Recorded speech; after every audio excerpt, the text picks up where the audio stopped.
Morning class. आज हम आपके चैप्टर नंबर 5 को फिर से रिवाइज करते हैं और जानते हैं इस चैप्टर में आपको क्या क्या बातें बताई गई हैं। सबसे पहली बात तो आज के डेट में हमें 118 एलिमेंट के बारे में जानकारी प्राप्त हो चुकी है, जिसमें से 94 जो है वो नेचुरली अकरिंग है।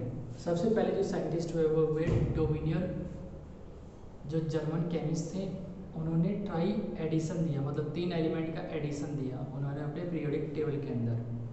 जैसे एक एग्जांपल ले ले तो लिथियम है, सोडियम और पोटेशियम को उन्होंने एक ग्रुप के अंदर रखा और इसमें क्या था कि जब तीनों को एडिशन करके इनके मास को जब मीन निकाला तो वो बीच वाले के इक्वल आया, तो इससे उन्होंने ट्राई एडिशन दिया। फिर इसके बाद कौन आया? डोमिनियर के बाद न्यूलैंड आया। न्यूलैंड ने क्या दिया? ऑक्टावेज दिया। ऑक्टावेज का मतलब क्या है कि जो पहले 7 एलिमेंट हैं, जो पहले वाला जो एलिमेंट है उसकी प्रॉपर्टी, केमिकल और फिजिकल प्रॉपर्टी 8वें एलिमेंट के बराबर है, यानी कि 8वें एलिमेंट के जो पीरियोडिक जो प्रॉपर्टी है उसकी केमिकल हो चाहे फिजिकल बिहेवियर है वो एज इट इज किसके साथ थी? ग्रुप के फर्स्ट एलिमेंट के साथ एज इट इज थी उनकी। बट न्यूलैंड का जो एटॉमिक जो उन्होंने रखा था, एटम्स को रखा था पीरियोडिक टेबल के अंदर, वो सारे गामा पा, उसको दूसरे भाषा में डोरे मी फा सो लाटी के नाम से जाना जाता है, जो हम इंडियंस सारे गामा पा दा नी से जानते हैं। तो इसमें मैंने आपको भी बताया कि जो फर्स्ट एलिमेंट था वो 8 एलिमेंट, जो 8th नंबर का जो एलिमेंट है उन दोनों की जो प्रॉपर्टीज थी, फिजिकल पीरियोडिक जिसको हम प्रॉपर्टी बोलते हैं, फिजिकल और केमिकल प्रॉपर्टी, वो सेम एच डी थी।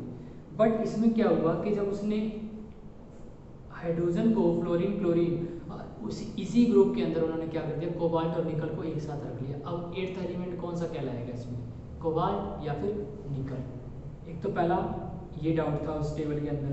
दूसरा फिर सीजियम और लेंथेनियम या लेंथेनॉइड जो सीरीज के जो रेडियो एक्टिव एलिमेंट्स जो थे उनको भी साथ में इसी पीरियोडिक टेबल के अंदर रखा, जो कि ये पीरियोडिक टेबल गलत थी। इनका कहने का मतलब क्या था? दोनों ही जो साइंटिस्ट थे, डोमिनियर और न्यूलैंड, दोनों कहते थे कि जो फिजिकल प्रॉपर्टी है एलिमेंट्स की वो उसके एटॉमिक मास के ऊपर डिपेंड करता है। ठीक है, इसका मतलब क्या, कहने का मतलब क्या है कि अगर 1 बूंद पानी है और 1 लीटर पानी है, यानी कि कहने का मतलब क्या है कि दोनों में अंतर आएगा, बट ऐसा कुछ होता नहीं है। अब इसको ही गलत किसने साबित किया? अभी तो हमें 2 चीज़ के बारे में पता चली, कुछ एलिमेंट्स के बारे में हमें पता चल गया था। कौन सी? एक तो डोमिनियर ने जो बताया वो, और एक न्यूलैंड जो बताया वो। न्यूलैंड के टाइम में 56 एलिमेंट्स सिर्फ डिस्कवर थे। अब इसके बाद कौन आया? मेंडलीव आया। मेंडलीव ने भी क्या लिया? सेम वही, यानी क्या कि जो भी पीरियोडिक एलिमेंट है वो किस पे डिपेंड करेंगे? एटॉमिक मास पे। तो जैसे जैसे मेंडलीव ने डिस्कवर करना शुरू किया, मेंडलीव ने स्टार्ट किया कहाँ से? 63 एलिमेंट्स थे। जब तक मेंडलीव का टाइम आया तब तक 63 एलिमेंट्स डिस्कवर हो चुके थे। अब मेंडलीव ने जब पीरियोडिक टेबल को स्टार्ट किया तो उन्होंने क्या किया? ऑक्साइड और हाइड्रोक्साइड्स जो थे उनको तो अलग किया और ट्रांजिशन एलिमेंट्स को उन्होंने अलग से नाम दे दिया, जो कि किस पीरियड में आ गया? वो 8th पीरियड के अंदर उन्होंने रख दिया इसको। उन्होंने 4th, 5th और 6th ट्रांजिशन स्टेट्स, मतलब कि सीरीज ऑफ सेकंड सीरीज के एक को उन्होंने फर्स्ट सीरीज नाम दिया, फिर दूसरे को उन्होंने ए और सेकंड सीरीज नाम दिया, फिर 5th में भी फर्स्ट सीरीज, फिर सेकंड सीरीज, 6th में भी क्या? फर्स्ट सीरीज और सेकंड सीरीज। मतलब क्या है कि एक ही कॉलम, वर्टिकल जो कॉलम था, वर्टिकल जो लाइंस थी यानी जो रोज थी, उसमें 2 एलिमेंट को रखा, पहले को फर्स्ट दूसरे को सेकंड माना, फिर पहले को फर्स्ट फिर दूसरे को सेकंड माना, जो कि हाइड्रोक्साइड्स और हाइड्राइड्स, ऑक्साइड और हाइड्रोक्साइड जो हाइड्राइड्स थे उनके बारे में इन्होंने स्टडी करके उनको ग्रुपिंग की थी उनकी। बट वो हाइड्रोजन की एग्जैक्ट पोजीशन बता नहीं पाए। ठीक है, फिर आगे चल के उन्होंने एक और नाम दिया इसको, ई का नाम दिया, मतलब पहले से जो दूसरा वाला एलिमेंट है उससे पहले वाला, उसको उन्होंने किसके नाम से प्रोनाउंसिएट किया? ईका के नाम से। जैसे नाम रखा इका एल्यूमिनियम, इका गैलियम, इस तरह का उन्होंने नाम रखा। तो एग्जैक्ट समझ पाना कठिन हो गया टेबल को। फिर उन्होंने क्या किया, जो कंपाउंड्स हाइड्राइड्स जैसे HCl है, H2O है, फिर H2S है, और कंपाउंड क्या है सोडियम का NaCl, Na2O और Na2S, इनके बीच का जो प्रॉपर्टीज था वो डिफाइन नहीं कर पाए। Electronic configuration of hydrogen is similar as that of alkali metals. Like alkali metals, hydrogen reacts with halogens, sulphur and oxygen to form compounds of similar formula. Now, no fixed position can be given to hydrogen in periodic table. उन्होंने periodic table के अंदर hydrogen को fix position नहीं दी कि मतलब वो कहाँ पे आएंगे कहाँ पे नहीं आएंगे। He could not give a correct position of hydrogen in his table. This was the first limitation of Mendeleev periodic table. Mendeleev periodic table का फर्स्ट लिमिटेशन क्या था कि उन्होंने हाइड्रोजन को एग्जैक्ट पोजीशन नहीं दी थी। Isotopes were discovered a long time after Mendeleev had proposed his periodic classification of element. Isotopes बाद में आए जब उनका टेबल बन चुका था। Let us recall the isotopes of an element contain same chemical property but different atomic masses. Chemical property तो same होती है बट उनका एटॉमिक मास क्या होता है, डिफरेंट होता है। The isotopes of all elements have a challenge to Mendeleev periodic law. Another problem was that the increase of atomic masses was not in regular manner in going from one element to the next. जब एक से दूसरे की तरफ जाते थे किसी का मास अचानक से बढ़ जाता था, तो ये उनके periodic टेबल के अंदर खामियां थी। अब इसके बाद क्या हुआ, इस periodic टेबल को जो स्टडी की गई वो हेनरी मोसले के द्वारा की गई 1913 में, जो कि एक फिजिक्स थे, मतलब फिजिक्स के बैकग्राउंड से थे। उन्होंने इस पीरियोडिक टेबल को डिजाइन किया, उसका नाम रखा उन्होंने मॉडर्न पीरियोडिक टेबल, जो मेंडलीव से थोड़ा सा अलग है। मतलब मेंडलीव के ही स्टडी को उन्होंने थोड़ा सा और एलोबरेट करके मॉडर्न बनाया। उनका कहने का मतलब क्या था, उनका कहने का तात्पर्य यही था कि जो भी फिजिकल या केमिकल प्रॉपर्टीज होती है पीरियोडिक एलिमेंट के, वो उनके एटॉमिक मास पे ना डिपेंड होकर के एटॉमिक नंबर के ऊपर डिपेंड थे। ठीक है, जैसे मैं अभी एक एग्जांपल आपको देता हूँ। एग्जांपल क्या है कि किसी, जैसे आपने हेलोजन फैमिली पढ़ी थी, फ्लोरीन, क्लोरीन, ब्रोमीन और आयोडीन। अगर हम इनको देखें तो इन सभी एलिमेंट को, जो एलिमेंट है ये सब नॉन मेटल्स में है, और ये सभी एलिमेंट जो है इनको सिर्फ 1 इलेक्ट्रॉन की रिक्वायरमेंट होती है टू फील स्टेबल है। अपने आप को स्टेबल करने के लिए इनको सिर्फ 1 इलेक्ट्रॉन की ही जरूरत होती है कहीं से भी। तो उन्होंने एग्जांपल लिया कि जो केमिकल जो एलिमेंट है उनकी जो केमिकल फिजिकल प्रॉपर्टी है वो एटॉमिक मास पे डिपेंड ना होकर के एटॉमिक नंबर के ऊपर डिपेंड है।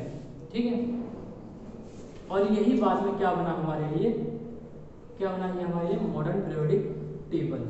अब हम किसकी स्टडी करेंगे, मॉडर्न पीरियोडिक।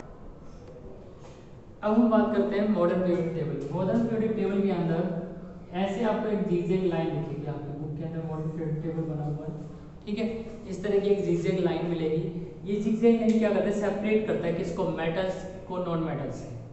ठीक है, तो जो हल्के कलर में होगा कहाँ पे, आपके राइट हैंड साइड में, पीरियोडिक टेबल के राइट हैंड साइड में, वो क्या कहलाएगा, नॉन मेटल्स। और जो लेफ्ट हैंड साइड में है वो सब क्या है, मेटल्स हैं। इन्होंने हाइड्रोजन को क्या किया, सेपरेट रखा, ग्रुप से अलग रखा। और मेटलॉइड्स जस्ट जिगजैग के साथ में जो एलिमेंट्स है वो सब क्या है, मेटलॉइड्स है। क्या है वो, मेटलॉइड्स है। इन्होंने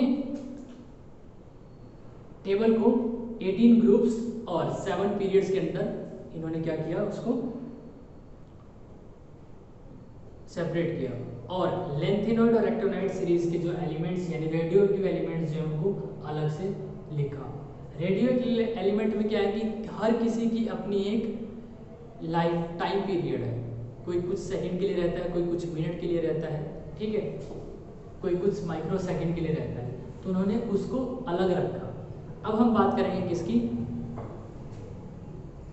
यानी कि हम बात करें ग्रुप 1 और ग्रुप 2 की। थी एक ये अल्कली मेटल और अल्कलाइन अर्थ मेटल। ग्रुप 2 के जो एलिमेंट्स हैं, ठीक है, वो क्या है, अल्कलाइन अर्थ मेटल्स हैं। और जो ग्रुप 1 के जो मेटल्स हैं वो अल्कली मेटल्स हैं। ठीक है ना। अब हम बात करेंगे किसकी, जब हम लेफ्ट से राइट की तरफ जाते हैं तो साइज जो होता है, लेफ्ट से राइट जाते समय जो साइज होता है वो कंपैरेटिवली इंक्रीज होता है, मतलब ज़्यादा इंक्रीज नहीं होता कंपैरेटिवली, यानी फर्स्ट से सेकंड। अगर मैं बात करूँ किसकी, अगर मैं बात करना चाहूँ किसके लिए, हाइड्रोजन और हीलियम में देखो तो हाइड्रोजन के पास कितना है 1 है, हीलियम के पास कितना है 2 है, यानी कि के सेल के अंदर इसमें 1 इलेक्ट्रॉन है, के सेल में इसमें 2 इलेक्ट्रॉन है। तो यानी कि सेल की इंक्रीमेंट नहीं, जब तक सेल की इंक्रीमेंट नहीं होगी तब तक हम साइज के बारे में बात नहीं करते हैं किसी भी एलिमेंट के बारे में। लेकिन जैसे ही डाउन द ग्रुप जाओगे आप अचानक से साइज बढ़ जाएगा। जैसे हम बात करें किसकी, हाइड्रोजन से अगर हम लिथियम के बारे में बात करें तो लिथियम का कितना हो गया 3, यानी कि इसमें के और एल 2 सेल आ गए, 2 सेल आ गए, इसका मतलब क्या है साइज इंक्रीज कर गया, साइज इंक्रीज हो गया, बट उनकी जो फिजिकल केमिकल प्रॉपर्टी है वो सेम रहेगी। ठीक है, ग्रुप में अलोंग द पीरियड हम जो बात कर रहे हैं, तो डाउन द ग्रुप जाते समय क्या होता है, मेटेलिक जो कैरेक्टर होता है वो इंक्रीज होता है। मेटेलिक कैरेक्टर का मतलब क्या है, लूजनिंग ऑफ इलेक्ट्रॉन, इलेक्ट्रॉन बहुत जल्दी लूज कर देते हैं, जो जितना ज़्यादा इलेक्ट्रॉन लूज करेगा उतना ही ज़्यादा उसकी मेटेलिक पावर होती है उसके पास। अब लेफ्ट से राइट में आएंगे तो इलेक्ट्रॉन लेने की जो टेंडेंसी है वो बढ़ जाती है। क्यों, क्योंकि लेफ्ट से राइट जाते समय क्या, राइट में एकदम आप राइट एकदम अपने पीरियोडिक टेबल में जो 18 ग्रुप का जो मेंबर है वो सब क्या है, नोबल गैस है। तो लेफ्ट में राइट जाते समय, लेफ्ट से राइट जाते समय क्या होता है, जो एलिमेंट होते हैं वो अपने आप को स्टेबल करने के लिए क्या करते हैं, noble gas electronic configuration achieve करना चाहते हैं। तो उनके अंदर जो इलेक्ट्रॉन लेने की जो टेंडेंसी होती है वो बहुत ज़्यादा होती है, स्ट्रॉन्गली होते हैं वो। ठीक है, तो जो नॉन मेटेलिक कैरेक्टर है इसीलिए लेफ्ट से राइट जाते समय वो बढ़ता है, नॉन मेटेलिक कैरेक्टर बढ़ता है, यानी कि अगर इलेक्ट्रॉन ले लेगा तो नॉन मेटेलिक कैरेक्टर हो जाएगा और इलेक्ट्रॉन दे देगा तो वो मेटेलिक कैरेक्टर हो जाएगा। Ionisation energy down the group, जो डाउन द ग्रुप नीचे जाते समय, टॉप से बॉटम जाते समय, डाउन द ग्रुप जाते समय आयोनाइजेशन एनर्जी जो होती है, आयोनाइजेशन एंथैल्पी जो होती है वो कम होती है। कम क्यों होती है, क्योंकि वो जो इलेक्ट्रॉन होते हैं वो अपने न्यूक्लियस से काफ़ी दूर होते हैं। दूर होने की वजह से क्या है कि जरा सी एनर्जी दो तुरंत इलेक्ट्रॉन बाहर हो जाता है उसमें से। लेकिन यही बात अगर हम करें किसकी, लेफ्ट से राइट जाते समय, अलोंग द पीरियड जाते समय हम बात करें तो ये आयोनाइजेशन एंथैल्पी बढ़ती है। क्यों, क्योंकि वहाँ पे इलेक्ट्रॉन लेने की टेंडेंसी बढ़ जाती है, देने की नहीं लेने की टेंडेंसी बढ़ जाती है, यानी कि लूजनिंग ऑफ इलेक्ट्रॉन, इलेक्ट्रॉन को निकालना बहुत मुश्किल हो जाता है। तो ये कुछ प्रॉपर्टीज है। लेफ्ट से राइट जाते समय जो न्यूक्लियस का जो चार्ज होता है, अट्रैक्टिव पावर जो होती है वो बढ़ जाती है लेफ्ट से राइट जाते समय, लेकिन डाउन द ग्रुप जाते समय वो कम हो जाता है। क्यों, क्योंकि जो उसके सेल्स इंक्रीज होते जाते हैं, यानी न्यूक्लियस के पास वाला सेल तो ठीक है, लेकिन जैसे जैसे साइज बढ़ेगा वैसे वैसे सेल इंक्रीज होंगी, वैसे वैसे इफेक्टिव न्यूक्लियर चार्ज जो होता है वो कम होता चला जाता है। एक मैं डायग्राम से आपको समझा देता हूँ कैसे।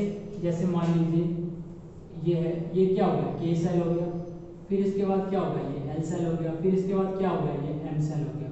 तो इसका जो न्यूक्लियस का जो इसके ऊपर पकड़ है वो कम रहेगी, किसके कंपैरिजन में, इसके कंपैरिजन में सबसे ज़्यादा किसके रहेगी, के सेल के ऊपर रहेगी, उसके बाद एल, फिर इसके बाद एम। और दो चीज़ और याद रखना है कि जब इलेक्ट्रॉन इसके पास यहाँ पे भी इलेक्ट्रॉन है और यहाँ पे भी इलेक्ट्रॉन है, इसका मतलब क्या है कि इनके बीच में क्या है, रिपल्सन होगा। रिपल्सन होगा तो ये और दूर चले जाएंगे, इसीलिए इसकी जो अट्रैक्शन होती है वो और कम हो जाएगी।